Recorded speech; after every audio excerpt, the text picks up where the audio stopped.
Hey y'all, Jakey Nature here. So as you can see around me, it snowed at camp and it's pretty hard out here for trees during the winter. So we're going to talk about some different categories of trees and how they have adapted to the winter, and we're going to talk about the effects that the snow has on the trees. So trees are grouped into one of two categories. They're either coniferous or they're deciduous. Let's go take a look at some, talk about their differences. So this is the sequoia tree, and this is actually going to be our first coniferous tree. So you can call it coniferous or you can call it a conifer. And there's a few reasons why we know that it's a conifer. So the first thing is cones. So conifers get their names from cones. They're trees that bear cones. So all over the floor here, there's a bunch of cones like this, and that's our first indicator. Now the second indicator is these needles that we have here. So these needles are beautiful and they're on the tree year round. So these are never gonna really fall off. This tree will never be seen bare. They're gonna stay here for a few years until they fall off. Okay, so let's start with talking about the needles that the conifers have. So if you can kind of see, these needles aren't actually too wide. They're very thin and they don't take up a lot of space. That's actually intentional by the tree. So since these needles stay on there year long and they don't fall off, they don't want to be too big because they don't want to take up too much sun. And that might be kind of confusing because trees need sun to survive and grow. But what can happen is if it gets too much sun, they can dry out and lose all their water. And during winter, that's the biggest difficulty for the trees, or one of the biggest difficulties, is to keep their water. So it's really important for trees to have defense mechanisms about that. So the conifers have developed these thin needles to retain their water. Now another special thing about the needles is this kind of waxy finish that you can see. Hopefully you can kind of see like a little bit of shimmer or like a little bit of gleaning of the light here. So that's the waxy finish that helps keep the water in. So think of it as something that's almost waterproof, because this winter air is really dry, and so it's constantly trying to take the water away from it. So it's really important that they have a protection against that. So these conifers have developed that waxy coat to be able to stop that water being taken out into the dry winter air. One other fact about conifers is a lot of times you'll hear them called evergreens. It's not necessarily the same thing, but a lot of conifers are evergreens. And so what that means is that they stay green year long. So if you're looking at during the winter and you see a tree that is this green and this vibrant, it's probably an evergreen, which means it's probably going to be a conifer. Now let's go find some more deciduous trees.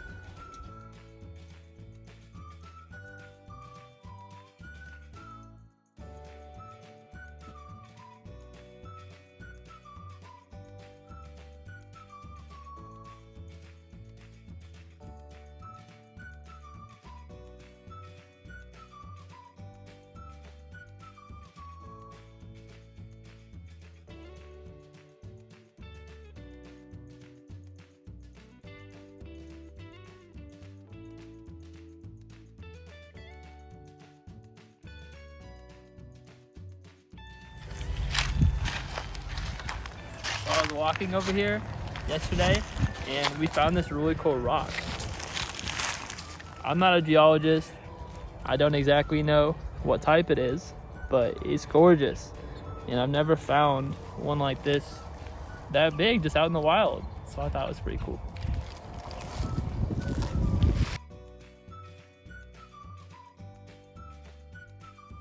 So the tree that we're in front of is the deciduous tree. We talked about the coniferous tree, and now we're going to talk about the deciduous tree. And so like I mentioned, they both have very different strategies and the best ways to survive during winter. Since winter is so rough, it's really important that they develop these things in order to survive. So when we saw the coniferous trees, we saw how green that they were, talking about how they're called evergreens, and they kept all their leaves. Deciduous trees are the exact opposite. So deciduous stems from a word in Latin that means to fall off. And so as you can see, all the leaves on that tree are gone. And just looking around, these leaves are everywhere. They absolutely litter anywhere that you see from them. And they do that for a very specific reason. And so you might be thinking like, how does a tree survive if it doesn't have leaves? You can kind of see, some of you might think that it looks dead. It's very much alive and it's very much thriving and just kind of doing what it needs to. And so the reason why it's able to do that is actually because of the leaves. So I'm gonna find a big one here to show you maybe. So this is a California sycamore, and you can just see how big and broad the leaves are. And so this has some advantages and some disadvantages. So the biggest advantage is how much sunlight they can get. So like we talked about with the conifers, they're very small needles because they don't want to take up too much sunlight and dry out. These ones are big and take up a lot of sunlight. So throughout the other seasons, when they are on the tree, they're able to photosynthesize a lot just because of how much sunlight they can get.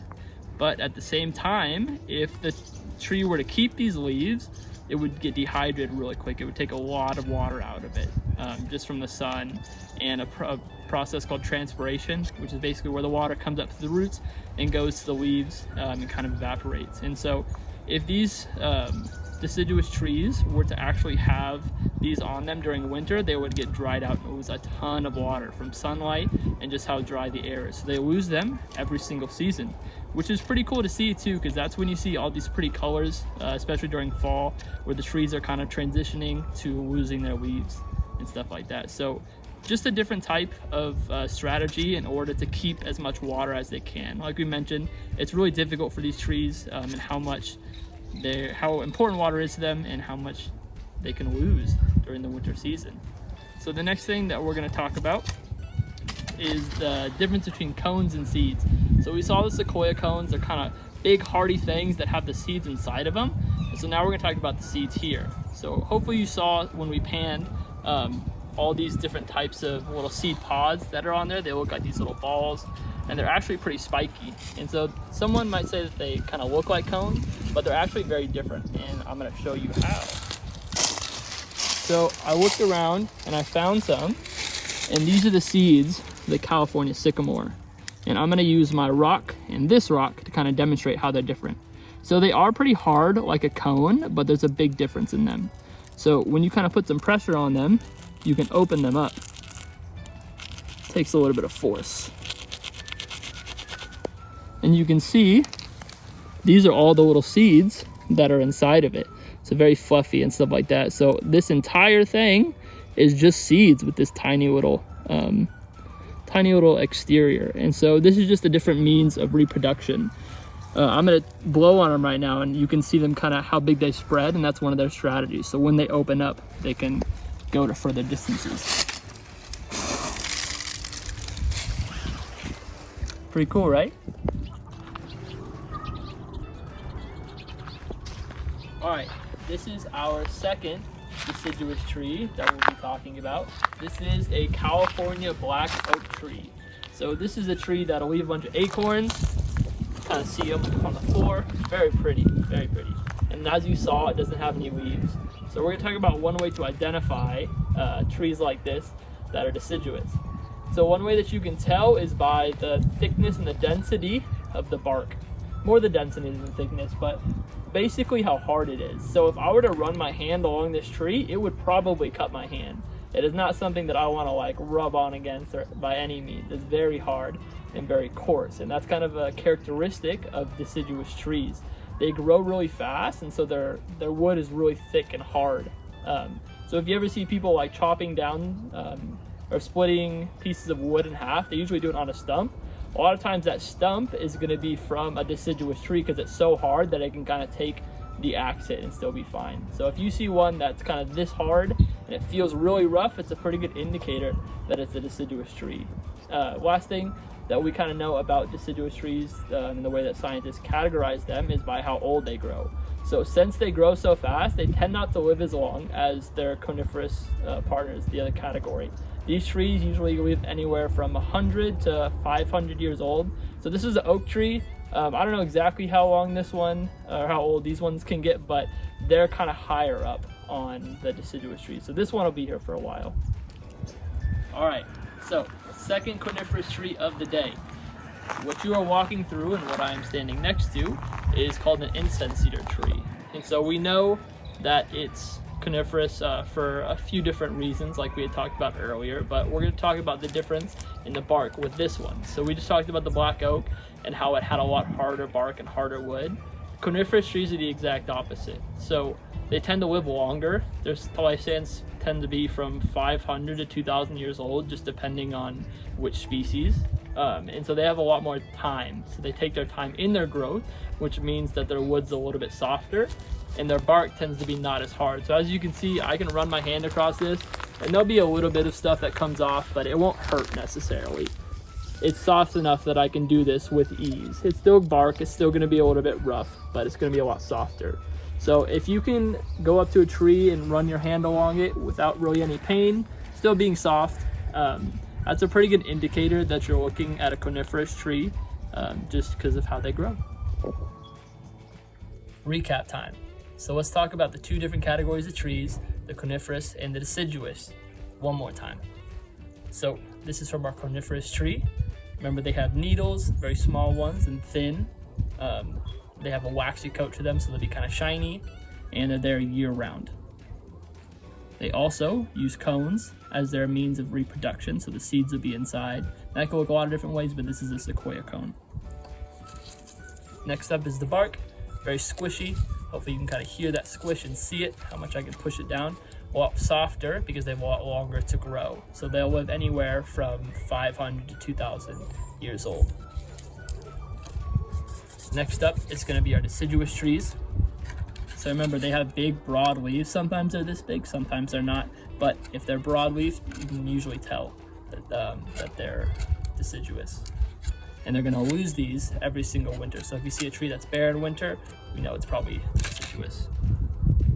Then they have their seeds. So the seeds can look a lot of different ways, but this is how this one looks. Not going to have a hard cone around it. And then their bark. Their bark is really hard and tough. It's really hard to, they're really coarse when you touch it, and that's because they grow really fast. But because of that, they don't have that long of a lifespan, so they're going to live anywhere from 100 to 500 years. And it's important to know that when you're looking at trees and collecting things like this, make sure you don't take them off of the tree. Be nice to the tree. I found everything that I have right here, just on the floor. Okay. It's important to acknowledge in this conversation about coniferous and deciduous trees that there's a lot of exceptions to each category. There's coniferous trees who actually lose their leaves during winter, and there's deciduous trees who actually keep their leaves during winter. There's exceptions all over nature in a bunch of different species. And at the end of the day, this is just humans' attempt to put nature into boxes. And nature is too beautiful and abundant to be put into boxes, just like so many of our friends here at camp. Let's talk a little bit about the relationship between the snow and the trees here at camp. So in front of me, you can see that there's a little sapling, and these are some of the most affected groups of trees during the winter months. Because like we said, it's really hard for these trees right now. So the snow around it, you might think that it might be harder for the tree to grow within the snow, but it actually makes it a lot easier for the tree. Like we talked about, it's very difficult for them to retain water, and the snow does a lot of things to help that. So the first thing it does is act as an insulator. So as you can see, the snow is kind of all around the root system. You might think that makes the tree colder, but it actually makes it warmer. So there's a lot of air in ice, and air is a really good insulator. So the root system under it isn't getting too cold because of the insulation. Now at the same time, this insulation is making sure that the sun doesn't dry out the root system, which can be very dangerous for trees, especially like these little saplings. And then finally, it makes sure that the soil stays moist, because if it dries out, the tree's definitely not going to get enough water. So it provides a lot of really important functions, and it's just one of the many ways that nature is kind of in community with itself, and how it takes care of itself in multiple different ways. Like this is just one example. The more you look into nature, the more examples there are of how it takes care of itself in community. I'm always so grateful that I had the opportunity to be out here at camp and the privilege to be surrounded by nature like this. I think of personally nature being my biggest educator and where I feel the most in community. There are just so many great examples of community in nature that it feels like it makes me a better community member.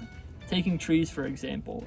Trees are the ultimate members of community. They provide for other organisms, whether it's housing or food, and they're in constant connection with each other. All these root systems that are underground are connected. They know where these other trees are. They know when trees need things, and they can give that to them through their root system. It's just so beautiful, and I hope it's something that we can all think about and aspire to as we talk about community during this virtual camp.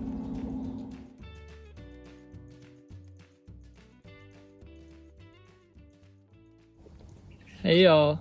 So today we're going to be talking about something really cool. We're going to talk about owl pellets.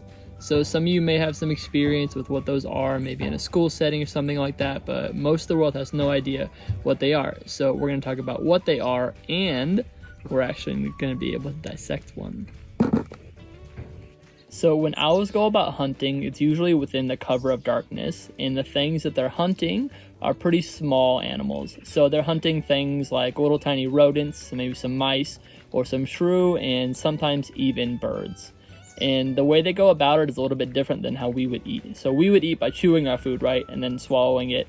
Owls have a whole different process. So they eat their food whole. So if it's this big, they're not chewing any of it. It's just all going down their throat and into their stomach. And it works well for them. And one of the things that they've adapted to do for some of the material that they can't digest is create owl pellets. So these owl pellets are made up of stuff like bones, fur, and feathers. So I'm gonna take this one out here so we can see. And since the owl can't digest it, it can't actually get any nutrients from it. And so it's kind of pointless for the owl to put it through its body. So it creates these things called owl pellets, which are kind of compacted, indigestible material that the owl eventually just throws up. And this is what it gives us. As I mentioned earlier in the video, it's pretty common for schools and teachers to buy things like these for their students to dissect, but this one's actually really special because it was actually found at camp. So I was walking around over by Junior Lodge looking for some cool rocks, and I thought this was a rock at first, but upon further inspection I figured out it was an owl pellet. And that's really cool because a lot of the ones that you may have dissected in school are just from random places. This one, since it's from camp, it's actually going to tell us a lot about the wildlife at camp. So since it's made up of a bunch of different animals, we can kind of see how the species are doing. We know that if we find a large amount of mice, that the mice in this area are probably doing pretty well. If we don't find any mice, that might tell us that the mice aren't doing that well. So since we found it at camp, we'll actually be able to tell a lot from the surrounding areas. So let's get into this thing and dissect it. So I can already tell that there's a lot of bones here, which is a good sign for camp.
Look at that. Looks really cool. You can see the skull is kind of fractured right there. It's little cracks. So we don't know the whole story, but it's very possible that that could have been one of the initial bites from the owl. See it. The bottom's coming off now. You can see all the little teeth in there. The teeth on the top.